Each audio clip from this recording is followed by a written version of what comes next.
this is that actually people have very, very different views of trustworthiness of different kinds of organisations. And in fact, it turns out that 60% of people said they would trust the bank, whereas only 25% of people felt that they would trust the government, and only 7% would trust their broadband service provider, which I think was the lowest of anything that was quantified. Now, you know, it may be that those people's trust was not based upon, shall we say, well thought out criteria, but nevertheless, that is what people believe, and there is a correlation. They will say, I will only deal with people, I will only deal with organisations that I trust. So what happens if, in fact, you know, there is a breach of trust? And what we have become used to in Western civilization is that trust is something that you can formulate very quickly on the basis of a legal agreement.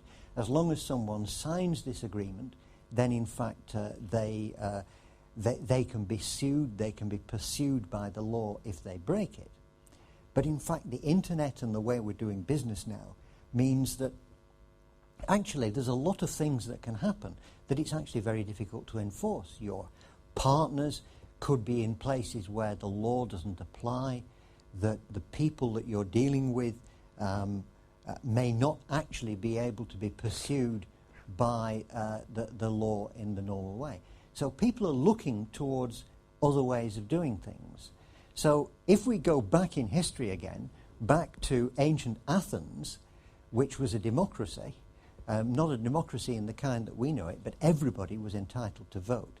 If they felt that a certain person was not trustworthy, then what they did was every so often they were able to write the names of people that they didn't trust on shards of pottery. And those shards of pottery were called ostraka.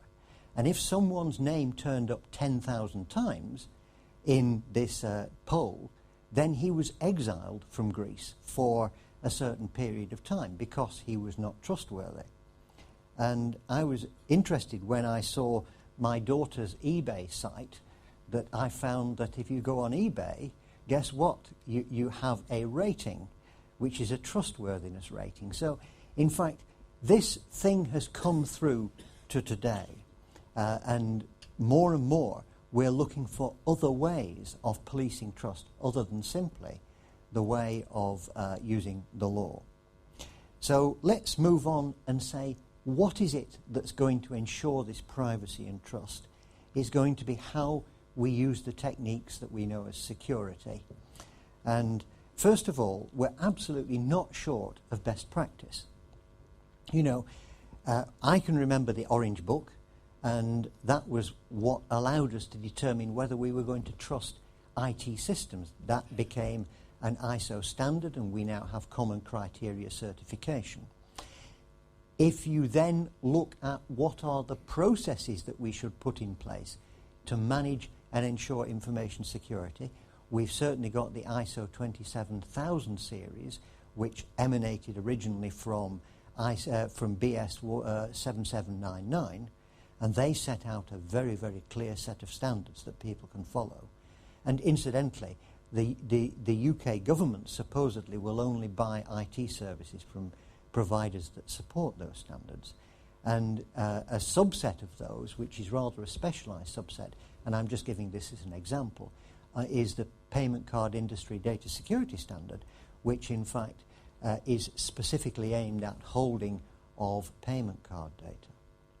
So the next thing is, you know, that I can't drive a car without actually having a driving licence.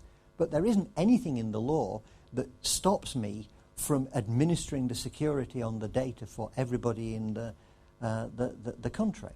So, in fact, actually having people that are qualified is an enormous step forward in ensuring that the way information system security is managed well. And again, we're not short of methods for training and accreditation of people. For example, we've got ISACA with CISA, CISM, we've got ISC squared with CISSP, and indeed all of CA security practitioners are in fact CISSP certified, and indeed there are also ways of becoming auditors for ISO 27001. Now, I just wanted to take a moment to look at some of the content of those standards, and I think it's rather more interesting to look at where the standards were failed by people not following them, rather than by explaining how good they are. So, for example, let's just take this question of that it turned out that when you ought to evaluate people and to see if they are trustworthy. Now, here's an example where it turned out that employees of the UK police force, who were civilian employees, in fact had a romantic relationship with criminals. And so it turned out that they were civilian employees of the Metropolitan Police who had access to the National Police computer. And the information that's on the police computer is not supposed to be leaked to criminals. But of course that's what they were doing. And so that's the reason why you need to check up on the people part of your organisation. You know, because the people can be subject to blackmail, they can be subject to emotional reasons, as well as simply being malicious. And so that's covered under ISO 27001 Section 8, which is to do with human resources security. Now, taking the example of what happened in the UK, where the government lost these CDs, and to tell the story that lies behind that in a little bit more detail, that what happened was that the auditors of the government, the auditors who want to check that the government pays out money correctly, asked for the information on the people that were receiving child benefits. And all they wanted was the names of some people that were receiving child benefits, so they could check up on this.